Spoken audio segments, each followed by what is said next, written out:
Hi, it's Becky and welcome to Bemom. Our story today is a little like two stories, and moms and dads, if you are watching, it might help if you watch this video with your kids today instead of, like, I know sometimes I've heard back and gotten information from some of my subscribers who are people I know, and they have said, oh yeah, we like to use that and we can sit our kids down and they can watch a story, and that's great. So but for this one you might want to watch because there's nice main pictures and stuff, and so it might be a little harder for the kids. But the first part of the story is about the person who wrote it, and we're going to read a poem. And the person who wrote the poem is Mr. Clement Moore, and the story goes like this.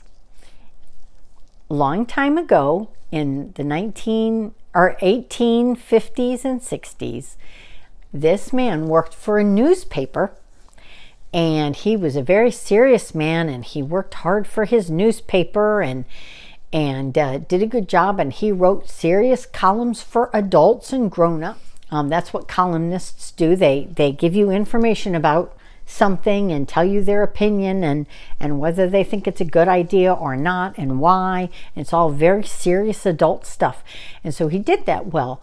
Somewhere around when he was a little older, a lot of us get married when we're 20s or 30s years old, but he didn't get married until he was 40-ish, in his 40s. And he had a little girl a couple years later.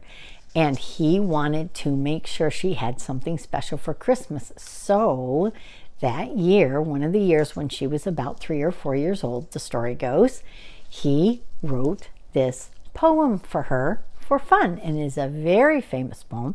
It is very well known. It is called The Night Before Christmas.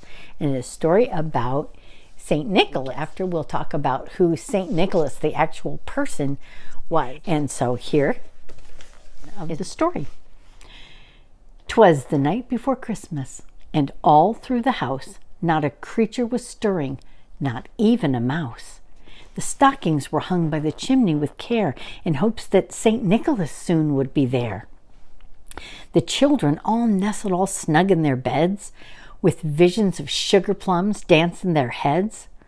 And Mama in her kerchief and I in my cap had just settled down for a long winter's nap, when out on the lawn there arose such a clatter, I sprang from my bed to see what was the matter.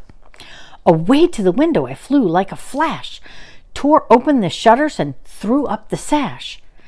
The moon on the breast of the new fallen snow gave the luster of midday to objects below. What to my wondering eyes should appear but a miniature sleigh and 8 tiny reindeer, with a little old driver so lively and quick, I knew in a moment it must be St. Nick.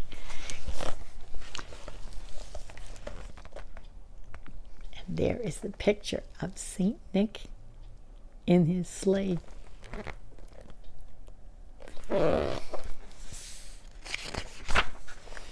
More rapid than eagles his coursers they came. He whistled and shouted and called them by name. Now Dasher, now Dancer, now Prancer and Vixen, on Comet, on Cupid, on Donner and Blitzen. To the top of the porch, to the top of the wall, dash away, dash away, dash away all. As dry leaves before the wild hurricane fly when they meet with an obstacle mount to the sky, so up in the housetop the coursers they flew, with a sleigh full of toys, and St. Nicholas too. And then, in a twinkling, I heard on the roof the prancing and pawing of each little hoof. And I drew in my head and was turning around, when down the chimney St. Nicholas came with a bound. He was dressed all in fur from his head to his foot, and his clothes were all tarnished with ashes and soot.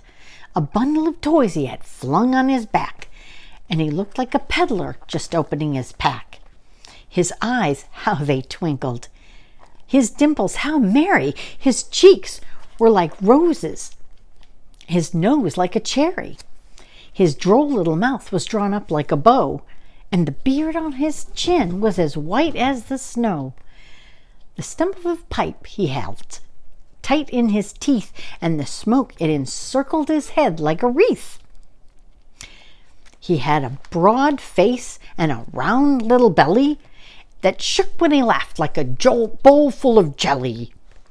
He was chubby and plump, a right jolly old elf, and I laughed when I saw him in spite of myself. A wink of his eye and a twist of his head soon gave me to know I had nothing to dread. He spoke not a word, but went straight to his work, and filled all the stockings, then turned with a jerk, and laying a finger aside of his nose, and giving a nod, up the chimney he rose. He sprang to his sleigh, to his team gave a whistle, and away they all flew like the down of a thistle. And I heard him exclaim as he drove out of sight, "Happy Christmas to all, and to all a good night." And that is the poem by Mr. Clement Moore for his little girl. And this, boys and girls, is his actual handwriting in this book that I have. This is a very old book that my daddy read stories to us when we were little from this book. And here is the information about Mr. Clement Moore. And your parents can tell you about that. Isn't that cool? And that's why we always, when we think of Santa Claus, that's why we always think of the red suit, because Mr. Clement Moore put it there in the book. So thank you so much. And it's been fun. And remember to subscribe, parents, and comment if you like what you're listening to. If you like what your kids are hearing, click the like button. I have my other videos on here too that give kind of information and stuff, and if that's helpful, you can click like. I've got some different people helping me with different videography things, so hopefully this will start to look a little better in the future. But it's always a joy to get to read and get to talk to you, especially at Christmas time, which, of course, as you know, is one of my favorite times of the year. So thanks so much, boys and girls.